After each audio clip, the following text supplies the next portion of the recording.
আপনি কি জানেন মৃত ব্যক্তিরা কখন বুঝতে পারে যে সে মারা গেছে? প্রথমত, মৃত ব্যক্তিরা বুঝতে পারে না যে সে মারা গেছে। মৃত ব্যক্তির মৃত্যুর পর আত্মীয় স্বজনের কান্নাকাটি, গোসল দেওয়া, কাফন পরানো, এমনকি কবর দেওয়ার আগ পর্যন্ত সে মনে করে মৃত্যুর স্বপ্ন দেখতেছে। এমন অবস্থায় সে চিৎকার করে সাহায্যের জন্য বা তার স্বপ্ন ভাঙানোর জন্য, কিন্তু আফসোস কেউ তার চিৎকার শুনতে পায় না।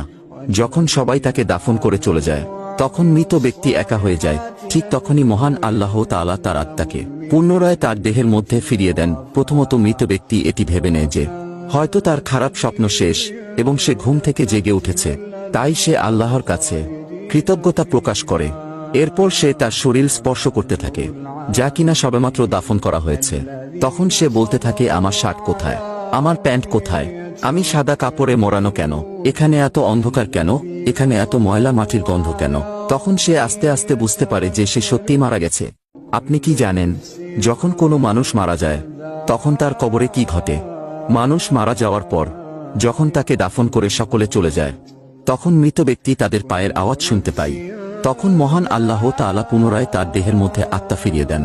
তারপর তার কবরে দুইজন ফেরেশতা এসে উপস্থিত হয়। তারা এসে মৃত ব্যক্তিকে বসিয়ে তিনটি প্রশ্ন করবে। প্রথম প্রশ্ন করা হবে, মান রব্বুকা, তোমার প্রভু কে?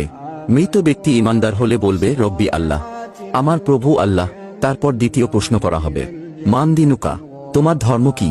অতএব তৃতীয় প্রশ্ন করা হবে। নবীজির ছবি দেখিয়ে বলবে, মান হুয়া, এই ব্যক্তিকে।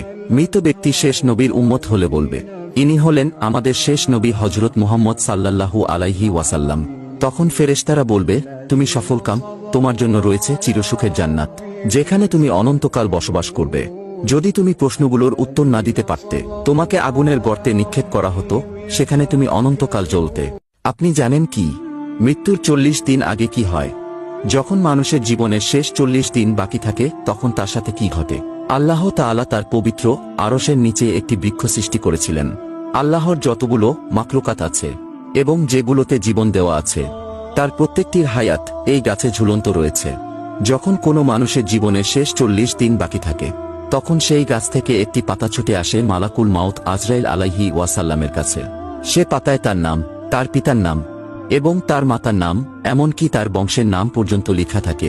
আর নির্দিষ্ট সময়ের মধ্যে মালাকুল মাউত তার রূহ কবজ করে নেয়।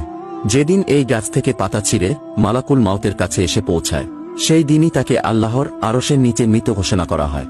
হে আল্লাহ, আমাদের ঈমানের সহিত মৃত্যুবরণ করার তৌফিক দান করুক। কেউ আমিন না লিখে যাবেন না।